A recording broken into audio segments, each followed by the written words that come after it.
Vamos a buscar juntos la epístola de Pablo a los Efesios, capítulo 6, versículo 14, donde la palabra de Dios nos habla acerca de la armadura de Dios, que nuestra lucha no es contra carne ni sangre, sino contra huestes espirituales de maldad de las regiones celestes, contra el diablo, enemigo de nuestras almas, contra principados, potestades. Por lo tanto, el Señor nos llama a fortalecernos en el Señor y en el poder de su fuerza. Y en esta mañana vamos a estar viendo el versículo, la segunda parte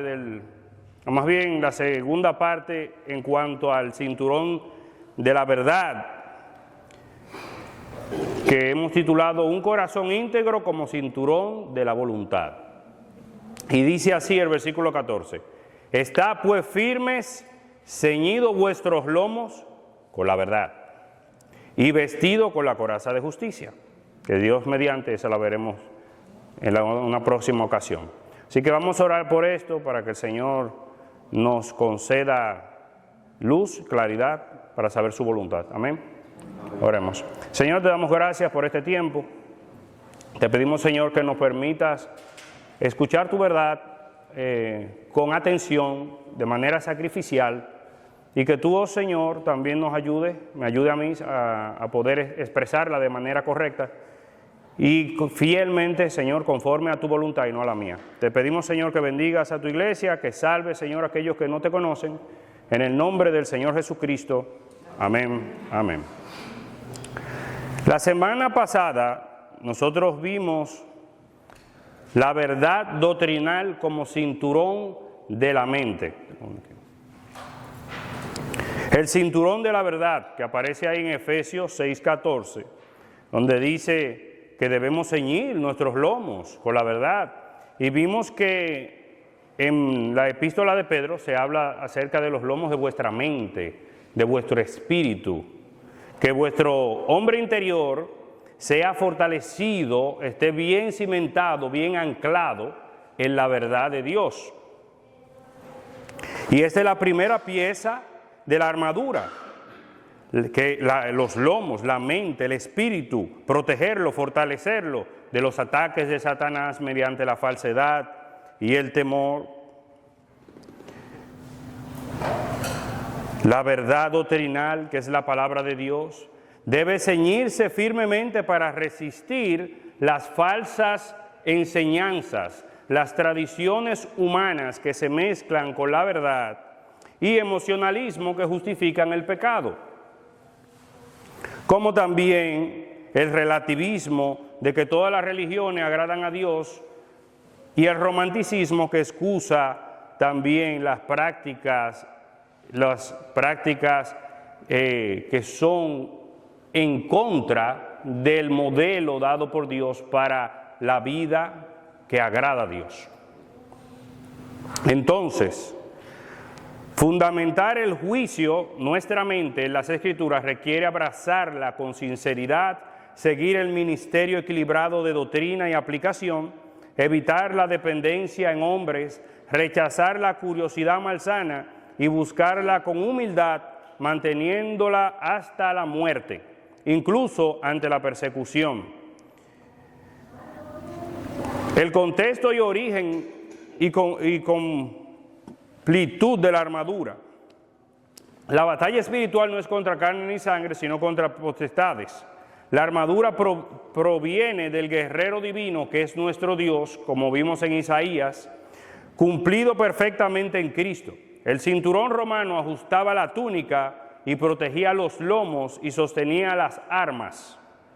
Así, la verdad doctrinal de la palabra de nuestro Dios estabiliza al creyente y habilita al combate. Hoy estaremos poniendo nuestra atención en esa verdad, ya no solamente en tu corazón, en tu mente, en tu hombre interior, sino como integridad, como fruto en tu vida, como dice Efesios 4:25, completando así el cinturón, unidos en la iglesia, familia, individuos, resistiendo ciñéndonos con la verdad de Cristo para estar firmes en el día malo y así poder vencer.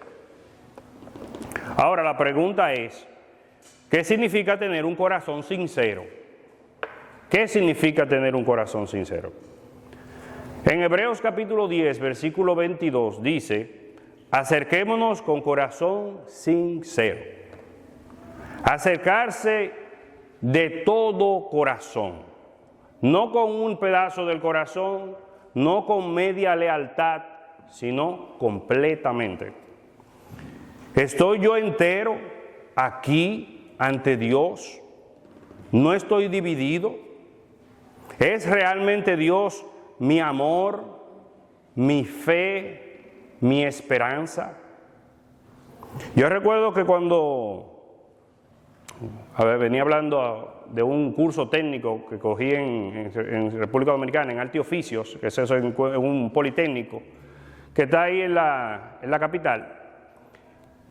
Y recuerdo que el maestro se paró al frente al principio, el primer día de clase, y le preguntó a los alumnos que por qué ellos estaban ahí. Algunos dijeron que estaban ahí porque les interesaba aprender una nueva, una enseñanza técnica que pudieran aplicar a su vida profesional y demás. Y hubo uno que dijo que él estaba ahí porque su mamá lo apuntó. Entonces, ¿verdaderamente estaba él de corazón ahí? ¿Él quería estar ahí? No, no estaba de corazón ahí. No estaba completo su ser en ir a aprender ese curso técnico. Entonces, cuando nosotros vemos que debemos acercarnos a Dios, Dios no quiere que sea porque mi mamá era cristiana y yo estoy aquí por eso. O Él no quiere que sea, a mí me trajeron, yo no sé. No, Él quiere que sea completamente tu alma, tu espíritu. Dios no le interesa una parte, Dios le interesa conocerte plenamente y que tú estés ante Él en plenitud. Dios ve lo íntimo, Dios conoce qué hay dentro de nosotros. Cuando nosotros vemos la historia, hay alguna persona que decía, no, pero Dios no conoce todas las cosas, porque cuando Él, en el primer libro de la Biblia, aparece el relato de cuando Adán y Eva fallaron. Él dice, Él llega y lo está buscando a ellos. Dice, Adán, ¿dónde tú estás? ¿Tú no ves que Él no lo conoce todo? Y entonces dice uno, y cuando Caín mató a su hermano Abel, Él fue y le preguntó a Caín, Caín, ¿dónde está tu hermano Abel? Pero lo que esa persona no entiende es que eso es una pregunta retórica. Dios quiere que tú le respondas. ¿Dónde tú estás? ¿Dónde está tu hermano? Él dijo, mi hermano, yo no seré yo guachiman de mi hermano. Entonces Dios le respondió, la sangre de tu hermano clama por justicia desde la tierra. ¿Qué es lo que tú has hecho? Entonces, Dios conoce, Dios sabe, y se lo advirtió antes de que lo cometiera. El pecado está a la puerta y te asedia para que se librara de ese camino. Por eso ese Dios que conoce y que busca que nosotros estemos verdaderamente íntegros ante Él, nos llama, está llamándonos en este día para que nosotros aprendamos que Él no quiere solo una parte, sino todo el ser de nosotros. Ahora, la pregunta de la definición, dice qué significa la sinceridad o la integridad. La definición bíblica de integridad. Vamos a ver 2 versículos y luego entonces vamos a dar la definición. Dice en Josué 24:14, ahora pues, temed a Jehová y servirle con integridad y verdad. Y también dice en 1 Corintios 5, 6 al 8, que estas personas estaban con una situación de pecado en su iglesia. La iglesia de Corinto tenía una situación dentro de sus muchos miembros, que había una persona que estaba en una situación de pecado con la esposa de su padre. No era su mamá, sino posiblemente su madrastra. Y él le dice, Pablo, hablando de esa iglesia, no es buena vuestra jactancia, no sabéis que un poco de levadura leuda toda la masa, hablando del pecado. Limpiaos pues de la vieja levadura para que seáis nueva masa, sin levadura como sois, porque vuestra Pascua es Cristo, y ya fue sacrificada por nosotros. Así que celebrad la fiesta no con la vieja levadura, ni con la levadura de malicia y maldad, sino con panes y levadura de sinceridad y de verdad. Lo está llamando a ellos a que vivan de una manera completa ante Dios. Cuando vean situaciones como esta, que reaccionen, porque hay una maldad y había necesidad de arrepentimiento. Y no se puede andar con el corazón dividido, viviendo de una manera y predicando otra. Entonces, la definición: la integridad es servir a Dios con todo el ser, sin división interna, en verdad inquebrantable, no pretensión, sino en certeza, de modo que la obra interior coincida plenamente con el comportamiento exterior. Expuesta a la luz del sol o revelando motivos internos puros, sin levadura de hipocresía, vanidad o interés oculto. Es que una persona sea una persona entero, fiel y real y transparente, sin sombra ni máscara, desde la mente iluminada. Y esto es opuesto a un corazón que está partido en dos, donde la apariencia engaña el motivo. Verdaderamente largo esa definición, ¿verdad? Pero lo que está queriendo decir es que a Dios le interesa un hombre que toda su vida, por eso es que dice el mandamiento, amarás al Señor con todo tu corazón. Con todo tu corazón. Pero eso es que algunas personas no comprenden y dicen, ven acá, pero ¿por qué ustedes los cristianos como que están obsesionados con ese asunto de Dios? Toma y deja, te dicen. Pero lo que no comprenden es que ese mismo Dios viene ante nosotros y su gloria nos impacta de una manera, a través de su palabra, donde le enseña a cada persona, independientemente del lugar donde se encuentre, quién es Dios y lo que Él quiere de ti. No es posible que tú dividas, como escuché yo a un político que profesaba la fe, decir, bueno, yo soy cristiano, pero si yo tengo que firmar cualquier cosa en contra, una cosa es la fe y otra cosa es la política. No puede ser, porque tú andas buscando glorificar a Dios en todo lo que tú haces. Eso quiere decir exaltar a Dios y reflejar su conducta, su carácter. Ahí es que está el asunto de esto. Por eso es que tenemos que ceñirnos con el cinturón de la verdad, no solamente comprendiendo la palabra de Dios, sino viviéndola. Viviéndola. Tenemos ejemplos de integridad en las Escrituras, como vemos a José, hijo de Jacob, en Egipto. ¿Qué pasó con José en Egipto? Él fue vendido por sus hermanos y cayó en la casa de un hombre llamado Potifar, que era un superior en el ejército de los egipcios. Y Potifar, como este joven José era muy diligente, lo puso a cargo de su hogar, de su casa. De entre todos los siervos que él tenía, José brillaba entre todos ellos. Y la esposa de Potifar se fijó en él y lo jalaba y le decía, ven, estemos juntos tú y yo. Y él decía, pero ¿cómo yo voy a hacer algo como eso? Voy a pecar contra el Dios que me ha creado y también contra tu esposo que me ha puesto a mí por encima de todos los demás. Fíjense la integridad de ese hombre. Es un hombre íntegro. Recuerdo que contaba maestro de ceremonia, no recuerdo, Yokoi Kenji, muy conocido, y él decía de un caso en el que un hombre llevó un maletín de dinero que se había perdido y lo devolvió al dueño y le dijo, mira, aquí está el dinero, y fue con una mujer al lado de él y él dijo, oh, pero wow, ustedes esto hay que hacerlo saber. ¿Cuál es el nombre de ustedes dos para que nosotros vayamos a la prensa y digamos que ustedes hicieron este bien? Y él dijo, no, deja eso, porque esa mujer no es esposa mía. Entonces no vaya a ser que no busque un problema. Entonces decía él, hay una diferencia entre la integridad y la seriedad. Lo que quiere decir es, hermanos, que nosotros estamos llamados no a vivir una vida separada como ese hombre, sino una vida plena ante Dios. Que todo lo que nosotros hagamos sea para la honra de nuestro Dios.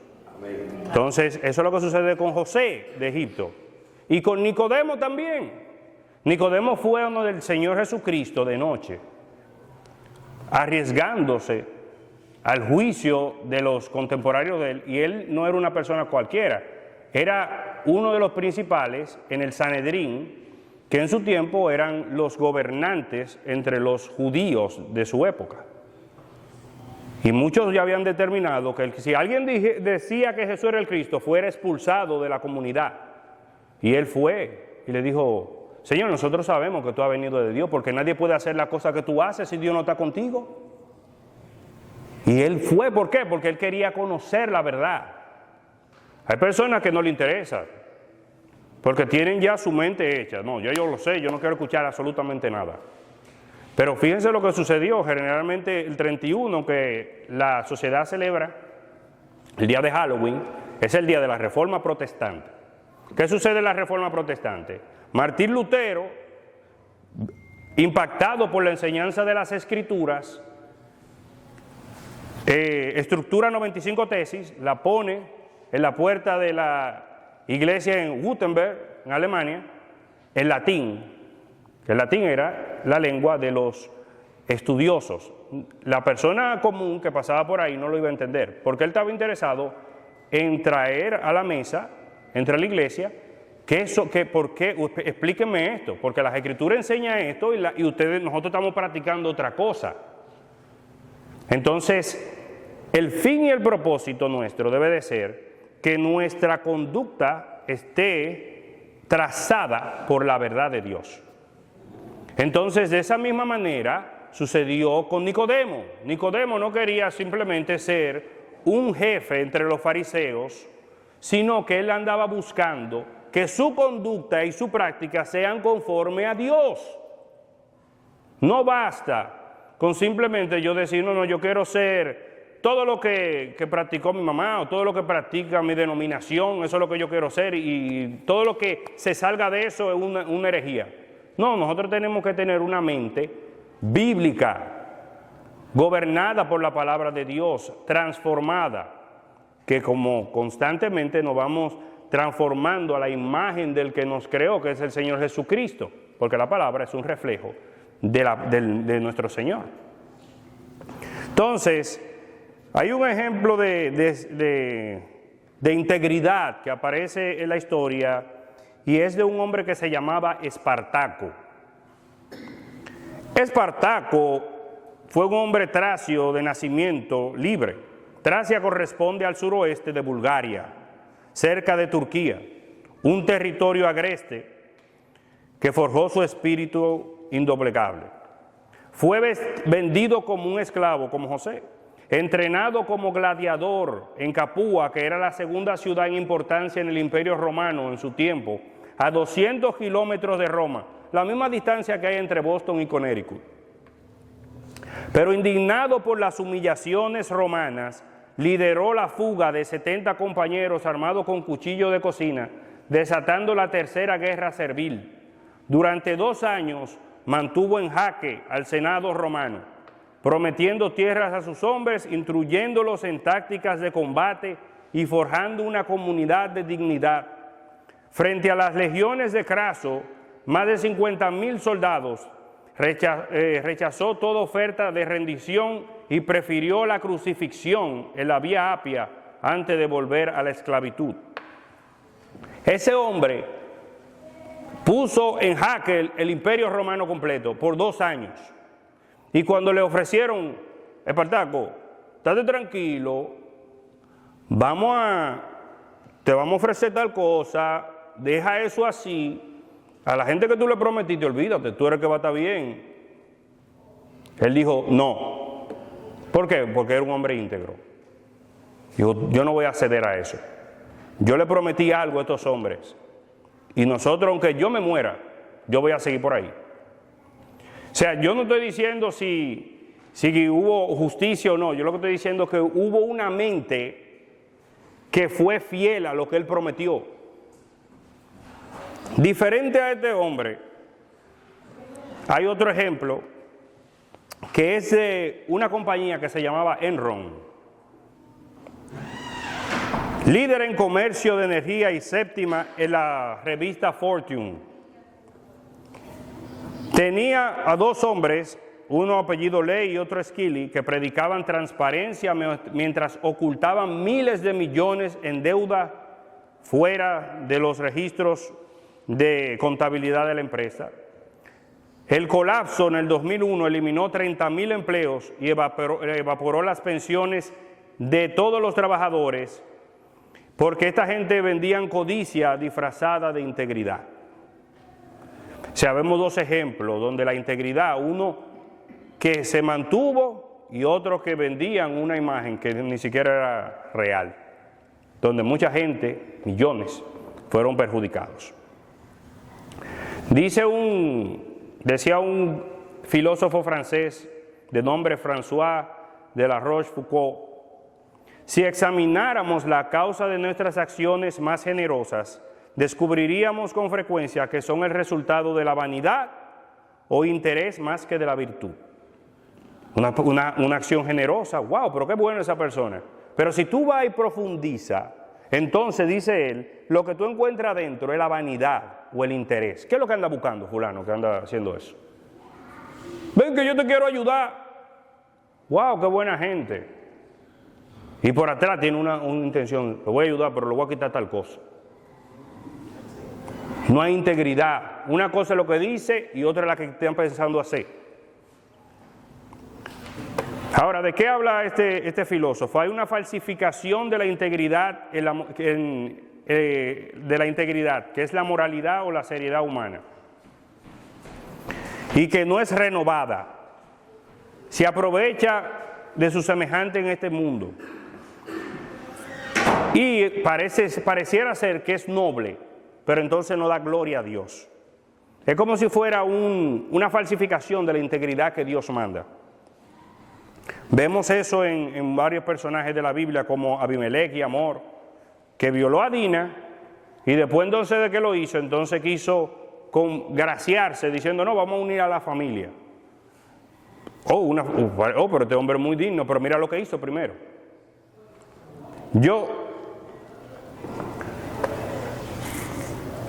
Hay otro ejemplo.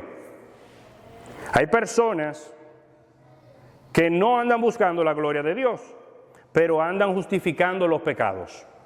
Hay una persona religiosa, se recibió su certificado de rabino de Israel, pero entonces es el administrador del sitio web de pornografía más grande del mundo.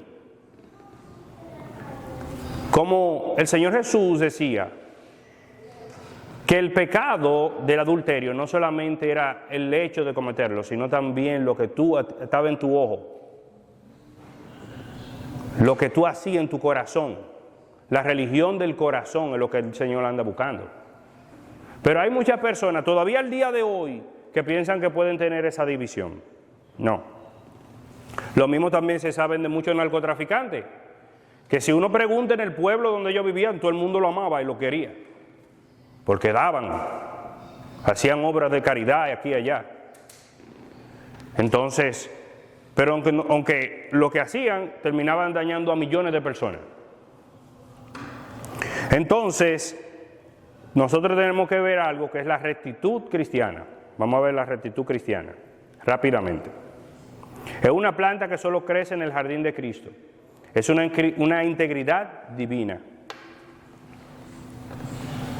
Dice en 2 Corintios, porque nuestra gloria es esta, el testimonio de nuestra conciencia, que con sencillez y sinceridad de Dios, no con sabiduría humana, sino con la gracia de Dios, nos hemos conducido en el mundo. Mucho más con vosotros. Pablo dice claramente cuál ha sido su conducta. ¿Cuál ha sido su manera de tratar a los hermanos? Con humildad y con integridad. Yo soy lo que soy con ustedes, lo soy donde quiera que voy. Y esa misma práctica, esa integridad divina, no procedía de él, viene de Dios. Viene de Dios. Concebida en el corazón del Padre, obrada por nuestro Señor Jesucristo y hecha florecer por el Espíritu Santo, el cual la sigue formando en los que a Él ha elegido. Apunta, no solo viene de Dios, sino que apunta a Dios. ¿Por qué? Y termina en Él.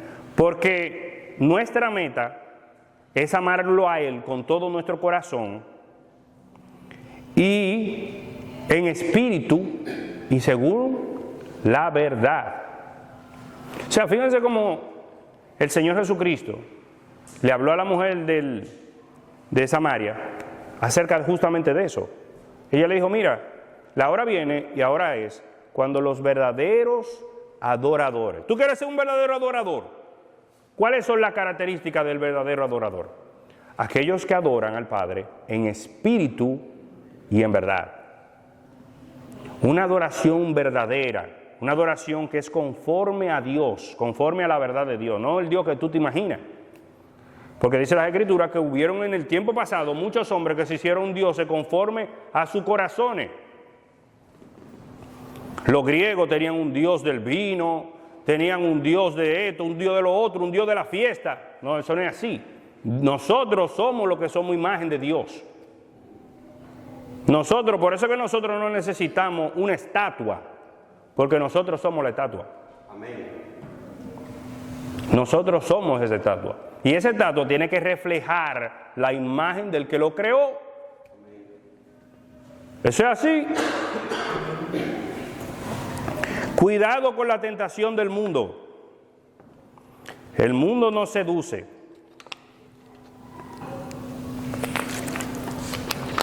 ¿Para qué nos seduce el mundo? Para que se divida nuestra alma. Tú ves en la palabra del Señor, nos da el ejemplo de Ofni y Finés, que eran hijos del sumo sacerdote. El sumo sacerdote no era cualquier persona, Elí. ¿Y qué pasaba con estos hombres? Bueno, ellos tenían dentro del pueblo la comunión más cerca con Dios. Dios estaba allí. Tenían el tabernáculo en aquel entonces, pero ellos violaban la palabra de Dios. Andaban con mujeres y tenían las cosas de Dios como si despreciado, un desprecio. Cuando las Escrituras nos dice claramente que aquel que se encuentra con el Señor Jesucristo es como la perla del gran precio. ¿Qué hace el hombre que encontró la perla del gran precio? Vendió todo lo que tenía y fue y compró ese campo, porque él sabía que ahí había algo de valor. Todo lo que él tenía lo vendió. Entonces, cuando el Señor nos llama a nosotros, no lo llama a nosotros para que tú le dediques un domingo al Señor. No te llama a ti para que tú le digas, bueno, Señor, mi semana entera, no. El Señor quiere caminar con nosotros. El Señor camina con aquellos que le buscan. Nosotros hablamos de eso un miércoles. ¿Qué es caminar con Dios? Es escuchar a Dios, su palabra, hablar con Él. Tenemos la oración, tenemos su palabra para aprender lo que Él quiere de nosotros. Y a través de ella se revela y nosotros decimos, wow, pero mira, dice las Escrituras que el Señor escucha. Que el Señor conoce aún lo íntimo dentro del corazón. Entonces tú vas aprendiendo y tú vas entendiendo que tú, por más que tú te escondas, dice la palabra de Dios, tú te puedes ir y meterte en un sótano a 40 pies bajo tierra y el Señor sabe dónde tú estás. Tú puedes callarte y no decirle al Señor lo que tú estás haciendo. Tú puedes engañar a los hombres, pero a Dios tú no lo vas a engañar. Nuestra vida está ante Él y es claro la noche como el día. Y Ofni y Finés por eso murieron, porque el Señor le trajo reprensión y no se arrepintieron. Y murió Elí también. Porque entonces era como que él amaba más a sus hijos que lo que amaba a Dios. Y era el sumo sacerdote. Y dio una secesión de personas. Y se lo advirtió. Hay desconfianza y amor al mundo. Si alguno ama al mundo, dice la palabra, y las cosas del mundo, el amor del Padre no está en él, dice Juan el apóstol. Y nosotros vemos eso de manera especial, muy interesante, en Jesús. Jesús trajo el tema en el Sermón del Monte, luego de haber hablado acerca de buscar primeramente el reino de Dios y su justicia, primeramente, lo primero. Y todas las demás cosas os serán añadidas. ¿Qué demás cosas? Bueno, había muchas cosas que estaban, él trajo allí a colación. La ropa, ellos se preocupan por la ropa. ¿Qué es lo que nos vamos a poner? ¿Qué vamos a comprar? Decía uno cuando estaba más pequeño. A mí que está ahí lo puede decir. Cuando llegaba la Navidad, allá en Santo Domingo la gente, cada quien quiere ponerse bonito, ¿verdad? Y sale, ¿qué es lo que nos vamos a poner? Y la gente se preocupa, tiene cierta ansiedad por eso.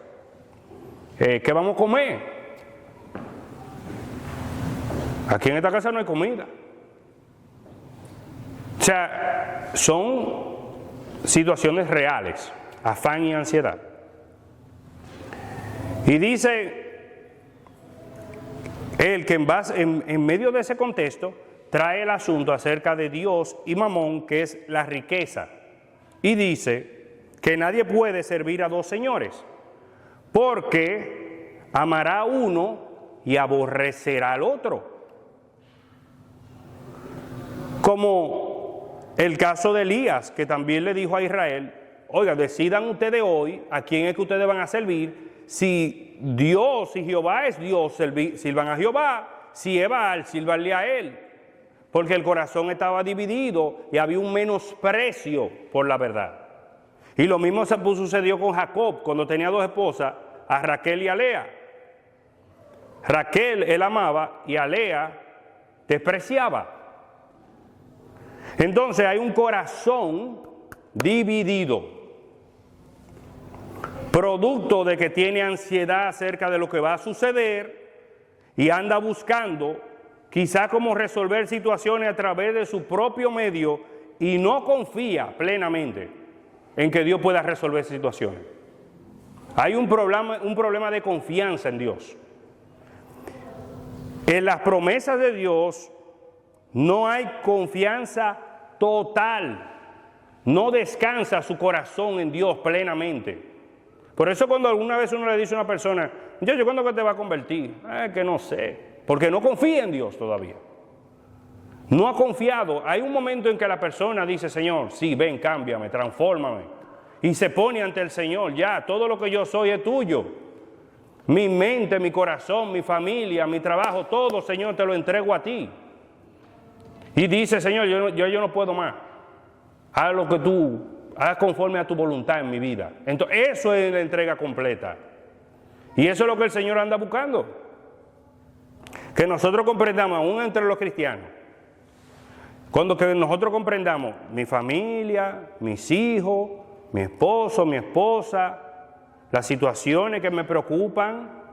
Señor, todas estas cosas están en tus manos, como hizo Ezequías, el rey, cuando el ejército de Senaquerib estaba afuera rodeando la ciudad, él no pudo salir, como quizá pudo haber salido David en su tiempo y haber derrotado con la espada en su mano.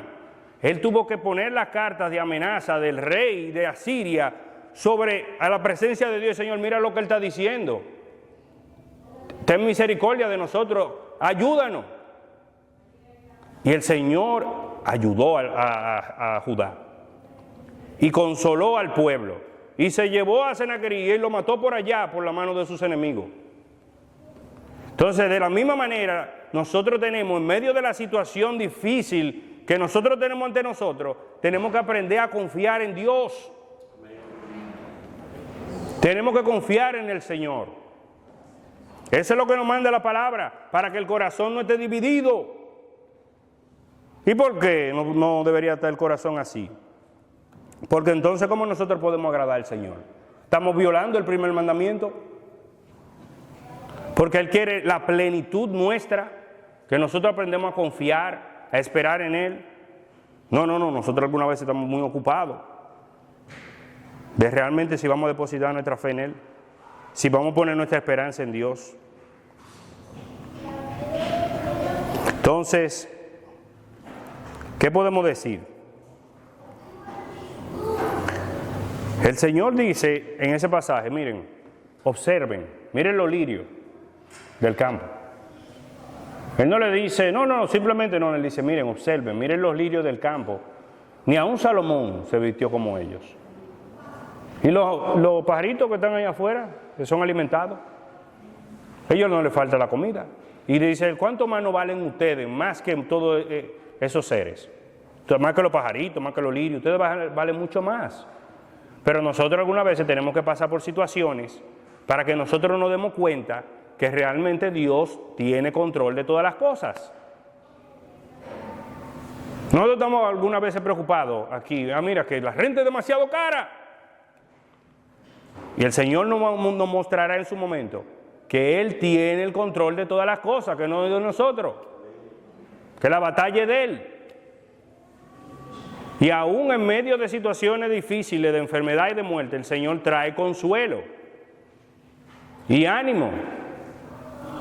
Yo me acuerdo cuando el ladrón de la cruz, todo el mundo vilipendiando al Señor, y le dice él al que está al lado, no temes tú a Dios, estando en la misma condenación, y mirando al Señor le dice, acuérdate de mí cuando tú vengas en tu reino. Y él le dijo, de cierto, hoy estará conmigo en el paraíso. En medio de la oscuridad, luz. Aún en los momentos más difíciles y en la angustia más profunda, el Señor salvando aún estando crucificado. El Señor es grande y misericordioso. Entonces allí está el quid del asunto, que la persona no aplica su fe, su confianza, y por lo tanto el corazón se divide, no está completo ante Dios, no hay integridad, no confía, no espera.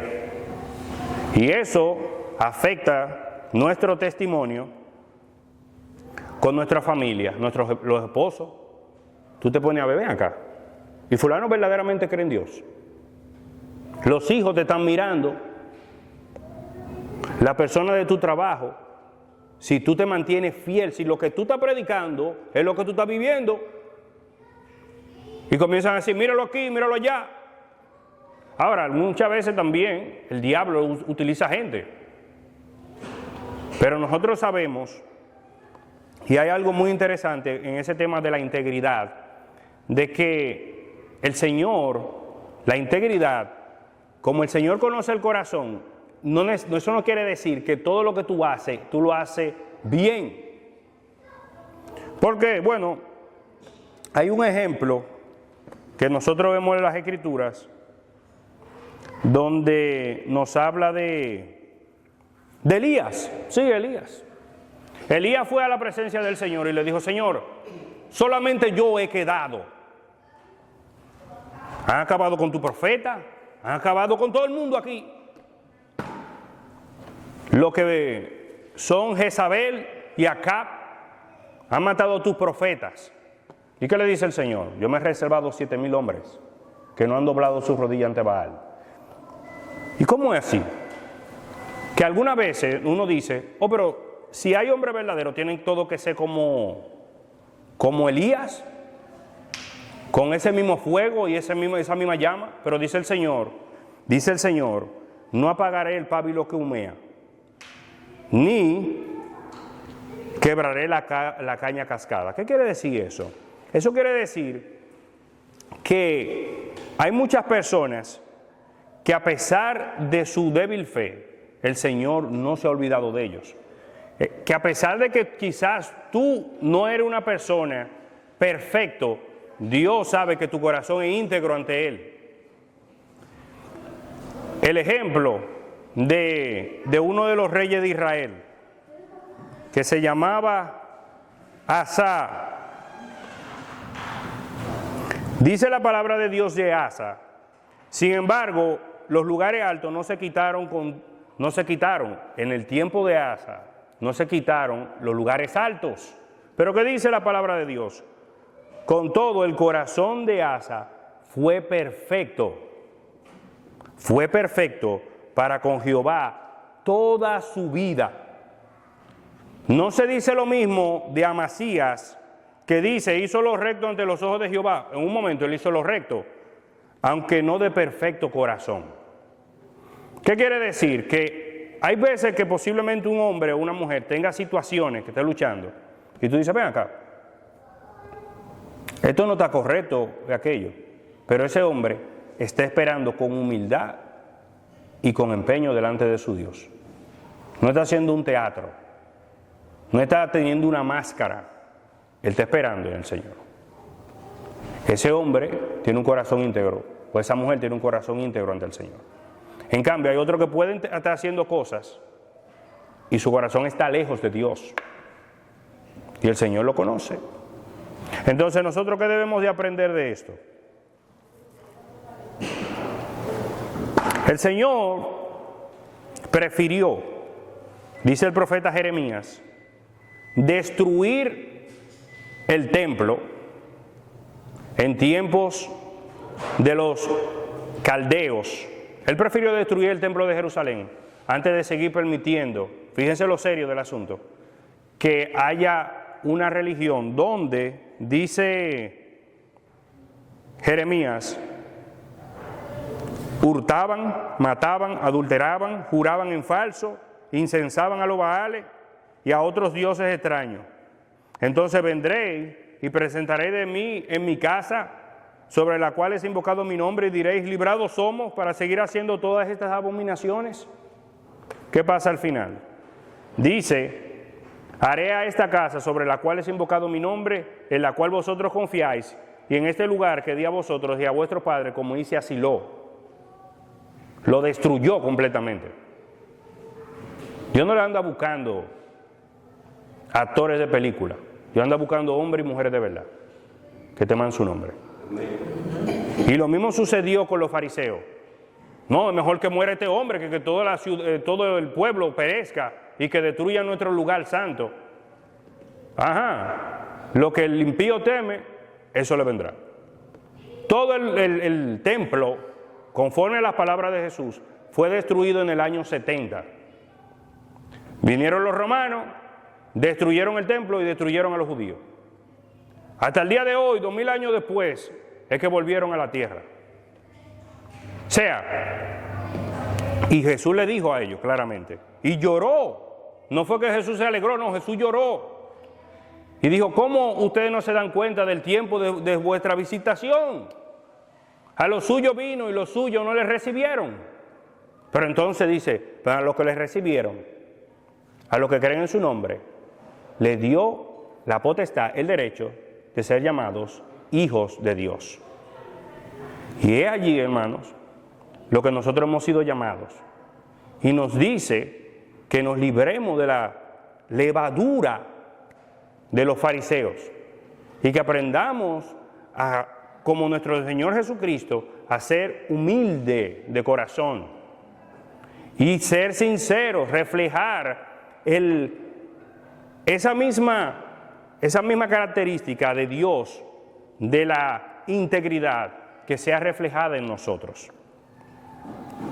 Entonces vamos a ver cómo buscar la integridad. Queremos un corazón íntegro, ora por ello, pero no como el niño que colorea y garabatea y después bota el papel, sino ora por ello esperándolo constantemente. Señor, ayúdame. Mira, Señor, que yo me siento que quizá no estoy siendo pleno, Señor. Me falta, oh Señor, el vivir conforme a tu... Ayúdame a dar fruto digno de arrepentimiento en mi vida. Concédeme, oh Señor, buscarte de corazón. Ayúdame a ver tu gloria y tu imagen en mi esposa, en mis hijos, en mis hermanos, ser un don para la bendición de cada uno de ellos. Y yo sé que el Señor, conforme a su promesa, escuchará su oración. El Señor obrará. Reconoce que tenemos una conducta que algunas veces nos dirige a la muerte, pero tenemos que buscar la medicina. Sí, algunas veces reconocer, Señor, mira, yo actué mal aquí. Yo estoy diciéndole algo a mi hijo y no estoy haciéndolo. Y ellos me están mirando. Entonces, líbrame, Señor, de ese camino. Ayúdame a corregirme. Y si tengo que pedir perdón, ayúdame a pedir perdón. Camina ante la mirada de Dios. Él vive en ti. Porque Jesús dijo que vendremos y haremos morada en ti, el Padre y yo, a través del Espíritu Santo. Lo que quiere decir que nosotros somos un terreno santo. Cuando venía el Espíritu, la Shekinah, y entraba al templo, y llenaba el templo, todo el mundo tenía cuidado. ¿Y qué se puede entonces decir de aquel hombre y mujer que dice la palabra de Dios que el Espíritu Santo lo ha sellado? ¿Viviremos nosotros de manera ligera, hablando como si Dios no estuviera ahí presente? Viviendo, teniendo la palabra de Dios que nos dice que tenemos que ceñirnos con el cinturón de la verdad. Y nosotros no meditamos la palabra, no procuramos ser llenos de la verdad de Dios, conocer a Dios. Para que cuando venga la tentación, y la tentación va a venir, nosotros podamos estar firmes. Porque esto es una guerra. Es el propósito de esto. Te está diciendo, tenemos que vivir llenos de la verdad, tenemos que vivir la verdad para que podamos estar firmes, para que podamos ser fortalecidos por la palabra de Dios, por la presencia del Señor Jesucristo, en medio de la lucha contra principados y potestades. No es con ajo, como yo le decía a ustedes la semana pasada, ni agua bendita. No. Esta es la manera como tú haces la guerra espiritual. No es la cruz de San Sebastián, ni una potalita o un crucifijo. No es así. Es creyéndole a Dios y teniendo un corazón pleno, completo ante Él. Siendo así en tu debilidad. Pues yo no estoy diciéndole a nadie aquí, hermano, que sea de que usted tiene que andar perfecto aquí, tenga cuidado, hermano, como usted dice. No. Confiando plenamente en Jesucristo. Porque la fuerza viene de Él. Confiando y descansando en Él. Y rogándole, Señor, ayúdame, que no tengo fuerza, Señor. Porque Él multiplica la fuerza del que no tiene ninguna. Amén. Entonces, hermano, vamos a orar. Porque damos gracias al Señor porque nos concede conocerle mejor. Para que su conducta y su fidelidad en nuestra vida sean cumplidas. Para que sobre toda cosa guardada, a través de esas enseñanzas, guardemos nuestros corazones con el cinturón de la verdad. Amén. Amén. Vamos a orar. Señor, te damos gracias por este tiempo. Grande es, oh Señor, tu palabra. Y nosotros necesitamos, Señor, aprender de ella. Miro, Señor, que a veces que no sabemos cuándo vendrá la tentación, la inclinación que tenemos, oh Señor, de algunas veces hacer las cosas por nuestros propios medios y no según tu verdad. Líbranos, Señor, de ese camino. Ayúdanos, Señor, a amarte, a amar tu palabra, a amar tu consejo, a amar la presencia del Espíritu, la dirección del Señor Jesucristo, sobre todas las cosas. Oh Padre, te suplicamos por esto, para que nosotros entonces podamos ser íntegros, verdaderos, ceñidos con el cinturón de la integridad de la verdad en esta vida, oh Señor. Te pedimos, Señor, que nos ayude a descansar en Jesucristo sobre nuestra justificación. Es por Él, no es por nuestra conducta. Mas, Señor, aquel que proclame el nombre del Señor, santifíquese. Y mira, Padre, que yo te suplico por mis hermanos, por las personas que nos visitan, y por mí mismo, Señor. Ayúdanos. En el nombre del Señor Jesús. Amén. Amén. Agradecemos su atención. Nos gustaría conocerle y servirle. Para ponerse en contacto con nosotros, lo puede hacer a nuestro número telefónico 978-601-2409 o 978-390-2972 o vía correo electrónico a iglesiabres@gmail.com. Dios le bendiga.